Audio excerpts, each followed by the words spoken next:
नमस्कार साथियों, स्वागत है आप सभी का वाईफाई स्टडी 2.0 पर। मैं हूं अंकित अवस्थी। आप हैं मेरे साथ में आज के एक सेशन में चर्चा करने के लिए।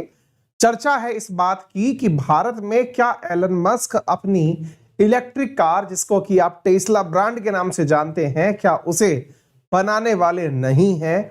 यह सवाल इसलिए पूछा जा रहा है क्योंकि हाल ही में कुछ अखबारों की सुर्खियों में आया कि इंडिया ने रिजेक्ट कर दिया है मस्क का रिक्वेस्ट, जो कि वो टैक्स के ऊपर चाहते थे। आप इसे यहां पर सुर्खियों में देख सकते हैं।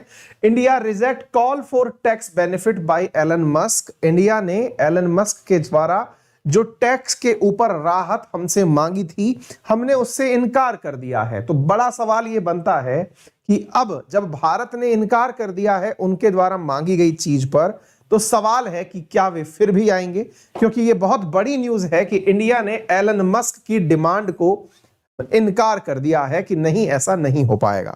अब आप सवाल के अंदर जानना चाहेंगे, ऐसा भी एलन मस्क क्या मांग रहे थे जिसे इंडिया ने इनकार कर दिया? क्योंकि अल्टीमेटली एक बहुत बड़ा प्रश्न ये बनता है और ये काफी जेन्युइन सवाल भी है कि एलन मस्क, जो कि दुनिया के टॉप बिलियनियर्स में आते हैं, अपनी इलेक्ट्रिक कार टेस्ला के लिए जाने जाते हैं, इंटरनेट की दुनिया में स्टारलिंक के नाम से जाने जाते हैं और अंतरिक्ष की दुनिया में स्पेस एक्स के नाम से जाने जाते हैं, ऐसा व्यक्ति भारत के अंदर अपनी कार को लेकर काफी समय से सुर्खियों में है। जब ये सुर्खियों में है तो ऐसी समय पर यह सवाल बनता है कि इन्होंने भारत सरकार से क्या मांगा।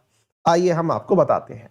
मेरे प्यारे साथियों, सामान्यतया भारत में जब भी कोई वस्तु आप इंपोर्ट करते हैं, विशेष रूप से यदि वो कार है और उसकी कीमत इंक्लूडिंग इंश्योरेंस, उसके साथ में लगने वाला तमाम सामान सुमून जो भी है, उन सबको मिला दिया जाए, कॉस्ट को, इंश्योरेंस को और माल भाड़े को, तीनों चीजों को मिला दिया जाए। अगर भारत में कोई कार $40,000 से ऊपर की पड़ती है, ध्यान से समझिएगा, काफी ज्यादा महत्वपूर्ण है। अगर कोई भी कार भारत में $40,000 से ज्यादा की पड़ती है का अर्थ हुआ, अगर आप इसे आज लगभग 75 के भाव से मल्टीप्लाई कर लें, 74 के आसपास का भाव चल रहा है, तो ये आज कॉस्ट पड़ती है लगभग 29.5 लाख। यदि भारत में कोई कार 29.5 लाख रुपए की पड़ रही है तो इस पर लगने वाला टैक्स 100% होता है। अर्थात जो आप गाड़ी ले रहे होते हैं, सामान्यतया उसमें आधी कीमत, अगर कोई भी कार आपकी 30 लाख रुपए के आसपास की है और विदेशी कंपनी से बनी हुई कार है, जैसे कि ऑडी, BMW, मर्सिडीज या जो भी गाड़ी विदेश से बनकर इंडिया में आ रही है, तो उस पर 100% ड्यूटी लगती है। यह भारत का नियम है।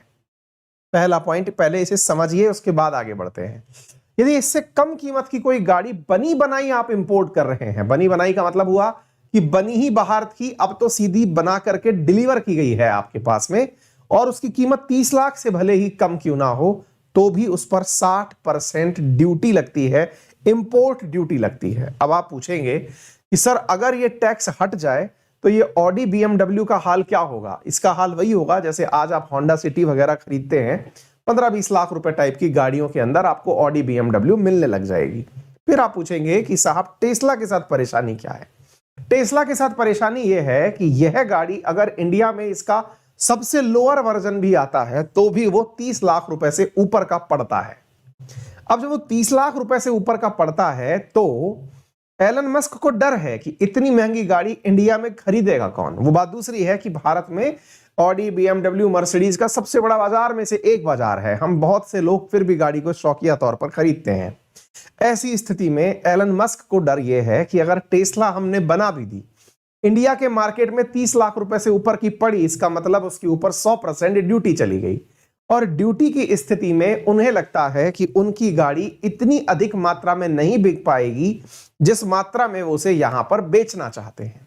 ऐसी स्थिति में वो अक्सर इस तरह के ट्वीट करते हुए पाए जाते हैं।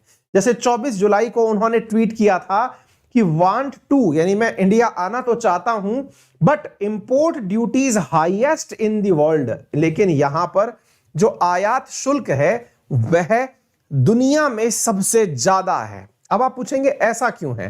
क्या भारत सरकार लोगों की विलासिता के खिलाफ है क्या? लग्जरी के खिलाफ है क्या? जी नहीं। तो फिर क्या है? तो मुद्दा यह है जनाब कि भारत सरकार मानती है कि अगर आप इतनी ही अच्छी कंपनी है, इसका मतलब आप बड़ी कंपनी रहे होंगे, बड़ा काम भी रहा होगा। तो ऐसी स्थिति में हम लोग वोकल फॉर लोकल हो रखे हैं। इसका मतलब यह हुआ कि आपको अगर वाकई में इतना ही पैसा है, आप इतनी महंगी गाड़ियां बनाते हैं, तो कृपया करके इंडिया में गाड़ी का निर्माण करिए, बाहर निर्माण मत करिए, यानी मेक इन इंडिया करिए। फिर हम आपसे जब सामान ही इंडिया में बन रहा होगा तो इंपोर्ट ड्यूटी क्यों लेंगे? फिर आप पूछेंगे तो सर ये तो एलन मस्क की समझदारी होनी चाहिए। क्या चीज की समझदारी होनी चाहिए? कि वह जब सामान, उसको सरकार ने कह दिया कि तुम अगर यहीं पर बनाकर बेचोगे तो इंपोर्ट ड्यूटी नहीं लेंगे, तो फिर सर वो क्यों नहीं कर लेते? इंडिया में ही बना लेनी चाहिए, गाड़ी आराम से 20 लाख में मिल जाएगी लोगों को। बहुत सही सोचते हैं आप, लेकिन अब इसमें भी एक मुसीबत है। मुसीबत इसमें यह है कि अगर इंडिया में गाड़ी बनाई जाए तो उसके लिए जो लगने वाला इंफ्रास्ट्रक्चर है, इंफ्रास्ट्रक्चर बोले तो जो मशीनें लगाई जाएंगी, बहुत बड़ा सा जो मतलब इंडस्ट्री के रूप में उसकी जो बहुत बड़ी उद्योग बनाया जाएगा गाड़ी निर्माण का, उसकी भी अपनी कोई लागत होगी, यानी मिनिमम 1500 करोड़ रुपए टाइप से उसमें भी लगेगा। अब 1500 करोड़ रुपए इन्वेस्ट करके क्या पता इतनी कारें बनाई गई जो कि प्रॉपर तरीके से बिक भी नहीं पाई, तो अल्टीमेटली तो कंपनी को लॉस हो गया। भारत सरकार को फायदा यह है कि अगर आप इन्वेस्टमेंट करने आते हैं तो हम आपकी इंपोर्ट ड्यूटी माफ कर देंगे। एलन मस्क के लिहाज से अगर सोचें तो उसके पास दो विकल्प हैं। नंबर एक, या तो इंपोर्ट ड्यूटी चुकाए, नंबर दूसरा, इंपोर्ट ड्यूटी मत दो, इंडिया में ही निर्माण करो और इंडिया में ही बेचो। तो इंपोर्ट ड्यूटी तो नहीं दोगे, लेकिन इतना सारा इन्वेस्टमेंट करना पड़ेगा, और भारत चाहता है कि अगर आपने इन्वेस्टमेंट कर दिया तो हम आपसे इंपोर्ट ड्यूटी नहीं लेंगे। और बताओ, तो ऐसी स्थिति में ये सेफ प्ले करना चाहते हैं, और सेफ प्ले के नाम पर ये कहते हैं कि हम टेस्ला को बना करके, बाहर से बना करके इंडिया में बेचने के लिए भेजेंगे। आपसे गुजारिश है कि आप उस पर से इंपोर्ट ड्यूटी घटा दो। भारत सरकार के अधिकारियों ने कहा कि यार तुम ऐसा क्या देने वाले हो कि तुम्हारे ऊपर से तो हम इंपोर्ट ड्यूटी हटा दें और जो BMW, मर्सिडीज वगैरह ये जो गाड़ी आती हैं इनके ऊपर लगने दें। तो यार ये तो सरासर नाइंसाफी हो जाएगी। तो ऐसी स्थिति में भारत सरकार ने कहा कि एक बार के लिए अगर एक कंपनी से ऊपर से हम टैक्स हटा दें तो वो और कंपनी के ऊपर उतना की उतना तो चल रहा है, तो ये तो नाइंसाफी हो गई, इसलिए हम टैक्स तो हटा नहीं सकते। फिर इनसे पूछा कि आपके पास ऐसा स्पेशल क्या है जो आपके ऊपर से तो टैक्स हटा दिया जाए, औरों के ऊपर लगे रहने दिया जाए। तो इन्होंने कहा कि हमारी जो गाड़ी है वो इलेक्ट्रिक कार है, और इलेक्ट्रिक कार है तो पर्यावरण फ्रेंडली हुई। ऐसी स्थिति में हम चाहेंगे कि भारत के जो एनवायरमेंट के लिए इमिशन गोल हैं उनकी प्राप्ति में गाड़ी के ऊपर से टैक्स हटा दिया जाए। ठीक बात, पॉइंट तो जेन्युइन है, लेकिन मुसीबत क्या है? भारत सरकार को पता है कि एक बार इन्हें इजाजत दे दी किस बात की, कि आप बना करके गाड़ी भारत में भेज दीजिए, हम आपको टैक्स में भी राहत देते हैं। मुसीबत यह है कि ये जनाब जो है वो चीन से गाड़ी बनवाएंगे और इंडिया भेज देंगे। आप पूछेंगे चीन से क्यों? क्योंकि चीन के अंदर ऑलरेडी इलेक्ट्रिक मार्केट बहुत जबरदस्त चल रहा है। साथ में चीन की जो लिथियम आयन बैटरी है, अधिकांश दुनिया के देश वहीं से बनी हुई बैटरी इंपोर्ट कर रहे हैं, तो इनके लिए तो कच्चा माल भी वहां बन गया, सस्ता लेबर भी मिल गया, बढ़िया इंडस्ट्री भी मिल गई, और बना के माल इंडिया में भेज दिया। तो भारत को यह समझ में आता है कि इन्हें परमिशन देने का अर्थ हुआ कि चीन का बना हुआ सामान इंडिया में बनवा के बुलवाना, भले ही कहने के लिए वो कहें कि अमेरिकी है एलन मस्क, लेकिन वो माल पड़ोस में से बनाकर यहां भेजेगा। तो कुल मिलाकर बात यह है कि भारत ने इन्हें कहा कि आपको टैक्स पर बेनिफिट तो नहीं मिलेगा। अब आप पूछेंगे कि सर कैसे जानकारी आती है, एलन मस्क से बात कौन करता है? एलन मस्क जो है साहब वो समझदार आदमी है, और वो ट्विटर का सही उपयोग करते हैं इंडिया से बात करने के लिए, और ट्विटर के माध्यम से वो सारी जानकारी देते रहते हैं। जैसे किसी ने इनसे पूछा अभी रिसेंटली आजकल में इनसे किसी ने पूछा कि आप बताइए टेस्ला कार इंडिया में कब लेकर आ रहे हैं, तो इन्होंने कहा कि हम लाना तो चाहते हैं, लेकिन भारत सरकार का बहुत ज्यादा इंपोर्ट ड्यूटी लगता है। अब आप पूछेंगे इससे फर्क क्या पड़ता है? इन्होंने ट्वीट पर यह जानकारी दी, इससे क्या फर्क पड़ गया? साहब बहुत फर्क पड़ता है। ये अपने ट्वीट के माध्यम से सरकारों को इन्फॉर्म कर देते हैं। ऐसे ही इन्होंने एक ट्वीट आज से लगभग 1 महीने पहले किया था, जिसके करते ही भारत के 3 राज्यों के तो मंत्रियों ने इनके पास ट्वीट कर दिया कि आप चिंता मत करिए, आप अपनी दुकान जो है वो हमारे यहां पर आकर खोल लीजिए। कौन से राज्य थे ऐसे? तेलंगाना था, महाराष्ट्र था, पंजाब था। इन सब ने अपने द्वारा इंफॉर्मेशन देके ये कहा कि आप चिंता मत करिए, आप अपनी शॉप हमारे यहां आकर खोल लीजिए। लेकिन साहब बड़ा सवाल ये नहीं है कि शॉप खोलने के लिए वो बंदा परेशान हो रहा है, परेशान हो रहा है वो शॉप के स्थान पर इंपोर्ट ड्यूटी घटाने के लिए। और इंपोर्ट ड्यूटी घटाने के मामले में किसी राज्य का हस्तक्षेप नहीं चलता। आपको मैं कुछ ट्वीट दिखाता हूं, उससे आपको अंदाजा लगेगा कि किस प्रकार से भारत के अंदर 3 राज्यों ने वेलकम किया।